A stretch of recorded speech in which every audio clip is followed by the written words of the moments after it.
Ladies and gentlemen, this is Big Ray's Wrestling Show. You know me, I am the mark of the masses, the man with the plan. Big Ray here to stay to talk some TNA today, ladies and gentlemen. This is TNA Impact 2014. Of course, this is the month of February.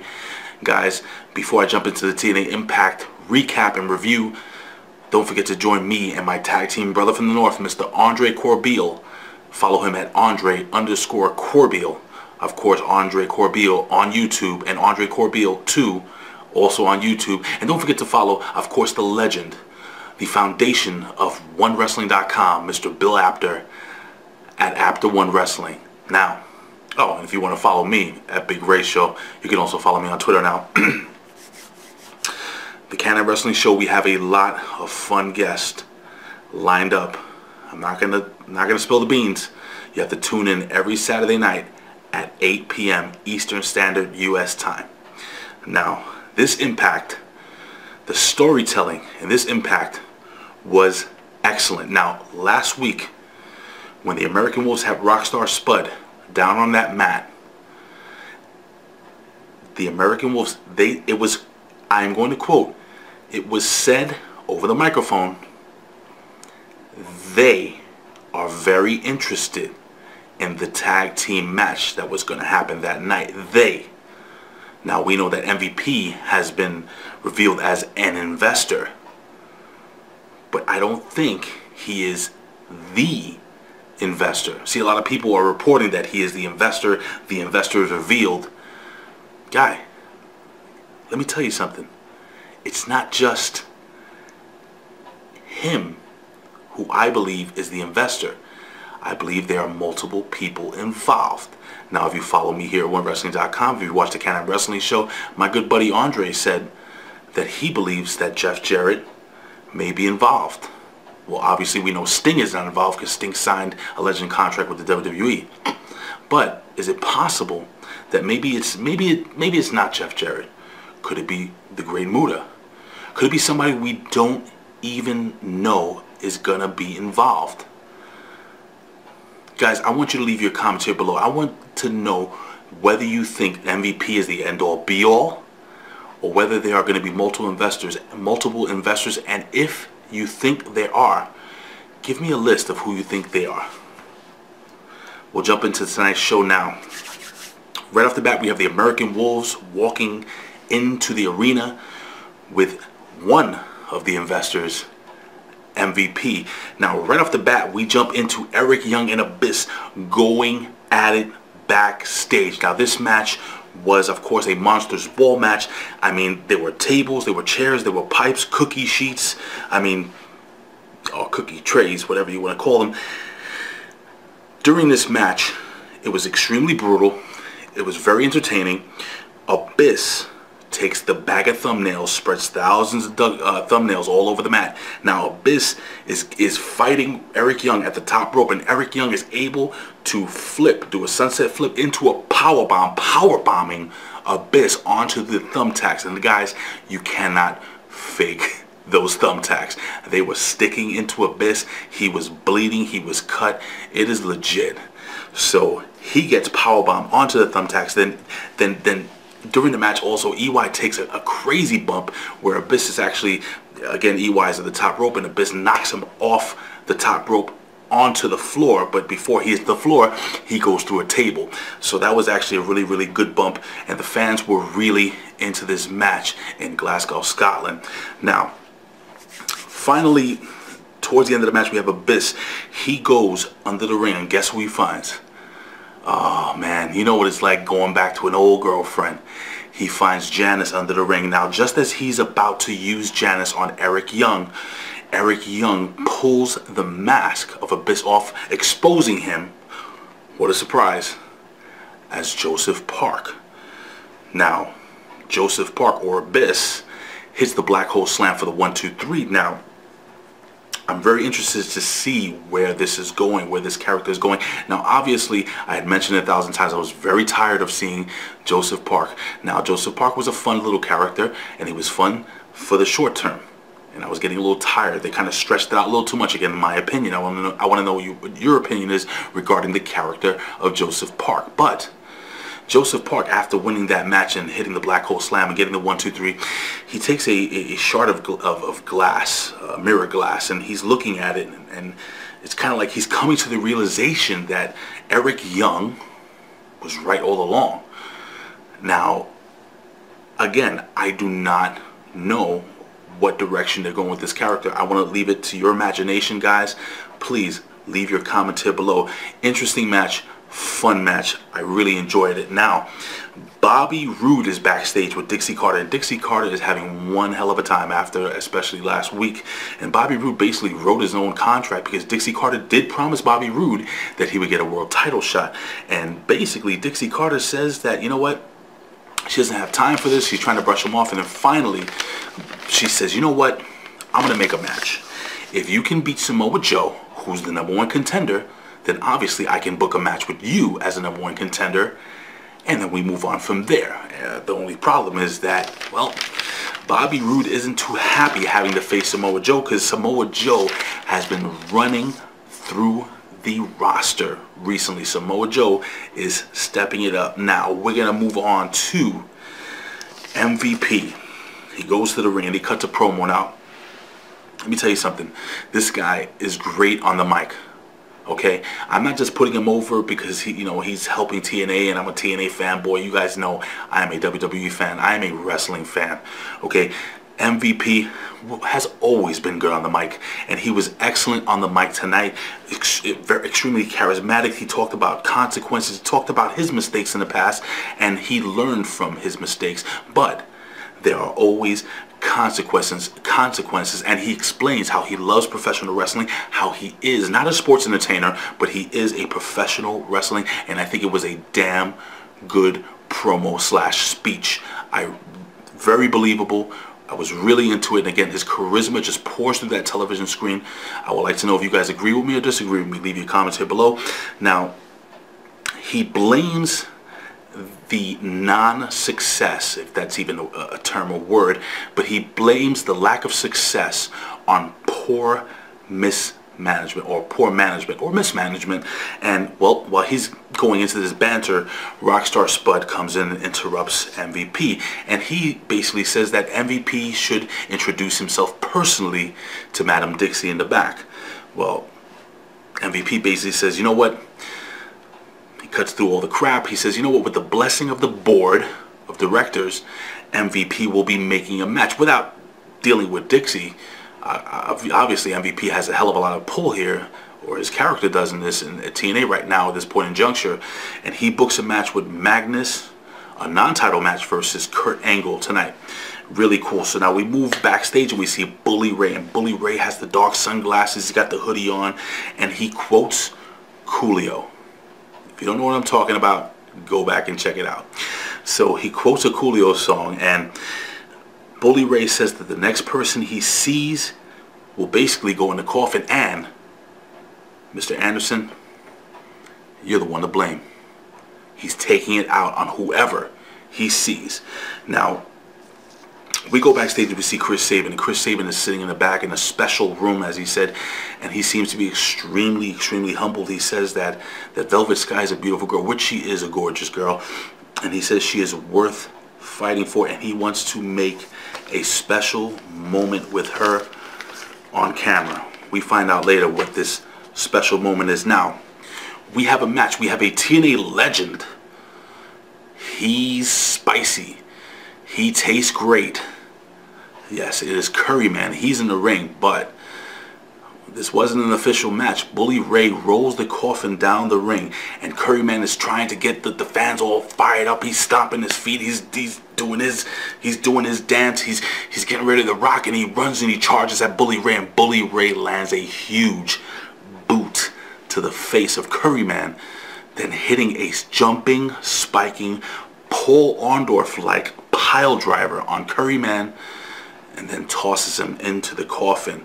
And while he was holding him up in that pile driver, he was yelling, "Anderson! Anderson!" Definitely sending a message to Mr. Anderson. Again, another turn of this character. Bully Ray went for the lead from the leader of the Aces and Eights, and now he's going to a very dark place. Do you guys enjoy where this character is going. I actually am interested to see where they're going with this character. Now, we go again. Oh, I'm sorry. Backstage, we have EC3, and he really needs to talk to Dixie Carter. Now, prior to EC3 coming into the room, we have Magnus, and Magnus is pissed off. He's upset because he doesn't want to have a match with this animal, but she explains, look, darling, it's a non-title match. Just take care of business. And he leaves. EC3 seems frustrated. Again, another character. Like, there's something going on with this character. Like, again, you're seeing the characters being developed very, very heavily now.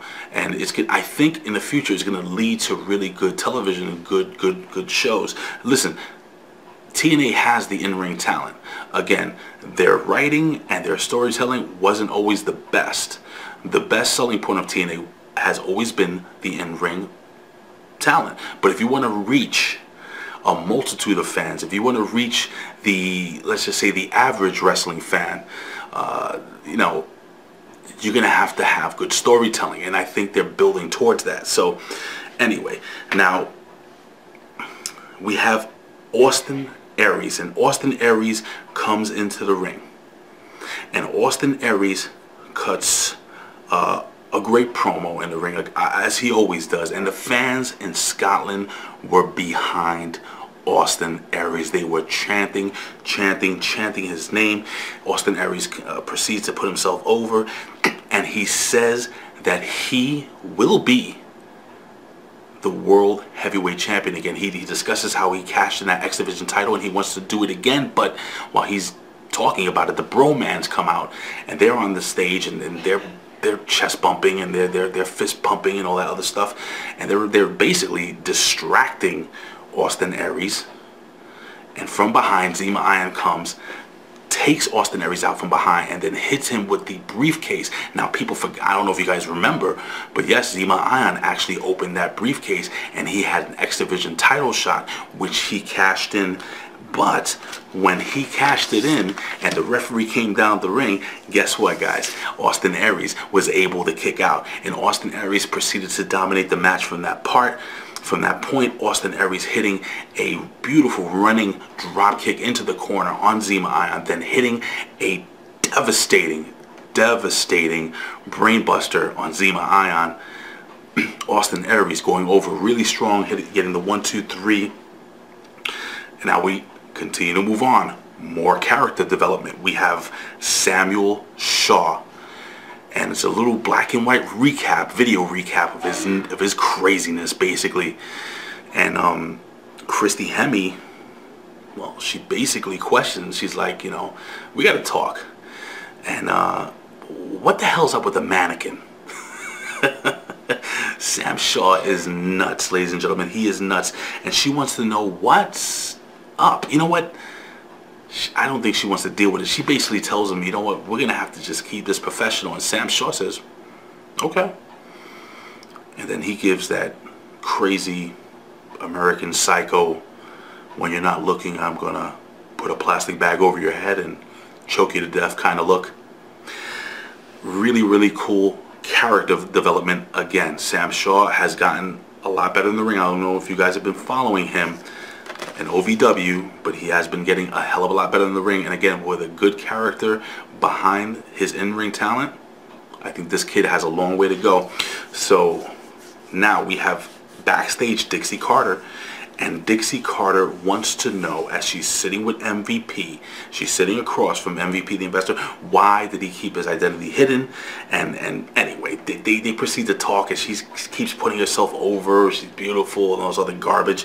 And she goes on saying that she basically treats everybody fair, and MVP basically disagrees totally, and he says, well, you didn't treat AJ Styles fair, you didn't treat Jeff Hardy fair. Now, you know what's funny? Those two names keep coming up.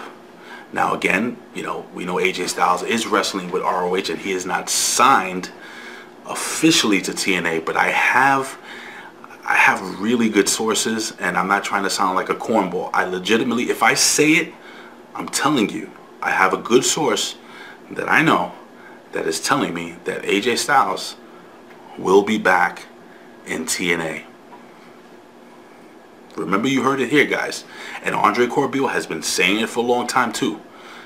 AJ Styles will be back in TNA. But anyway, they keep mentioning these two guys. But anyway,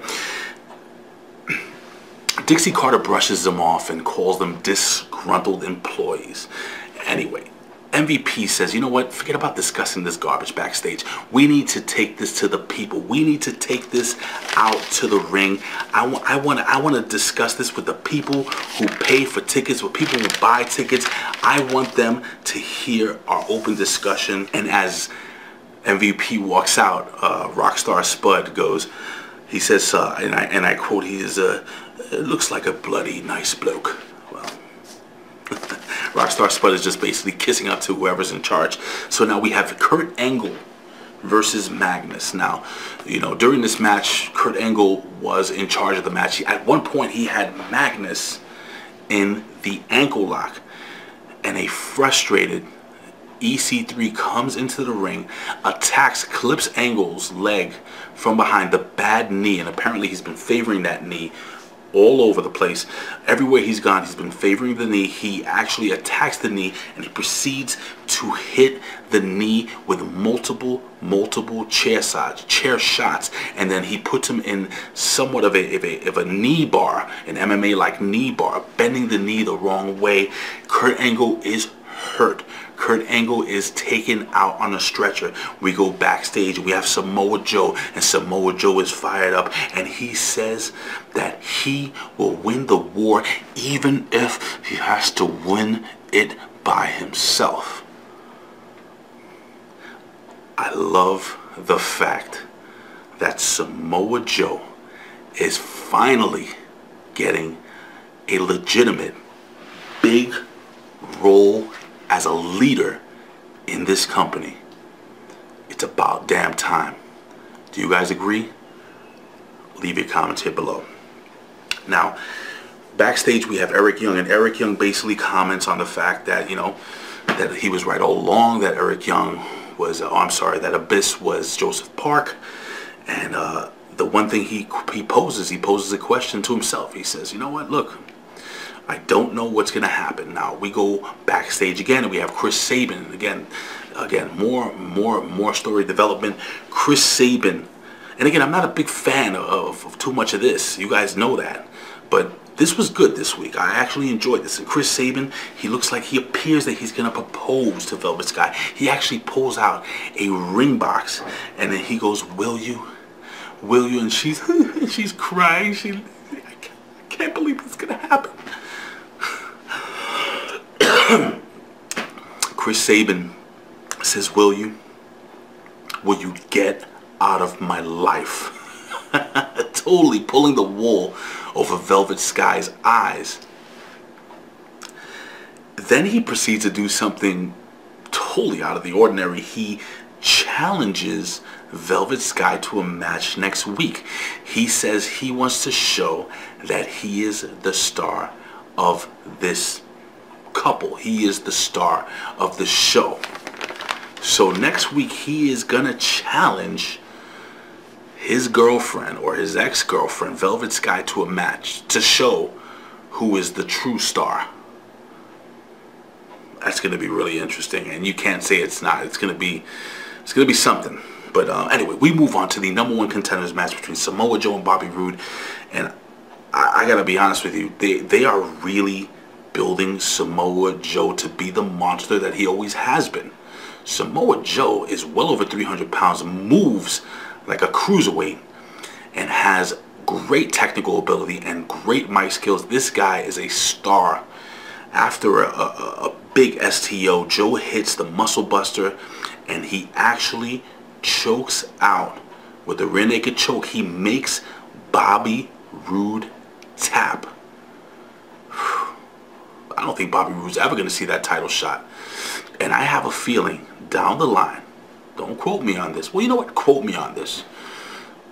I could see Bobby Roode pulling a face turn down the road. My buddy Andre Corbeil, he actually said that before. And we've discussed this, and I can see it now developing. I can see Bobby Roode being frustrated to a point that he actually turns on Dixie and goes the other way.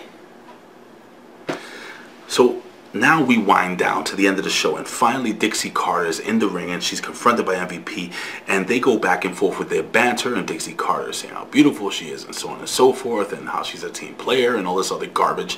And MVP actually says, I do agree. Well, I actually agree to disagree with you on basically everything.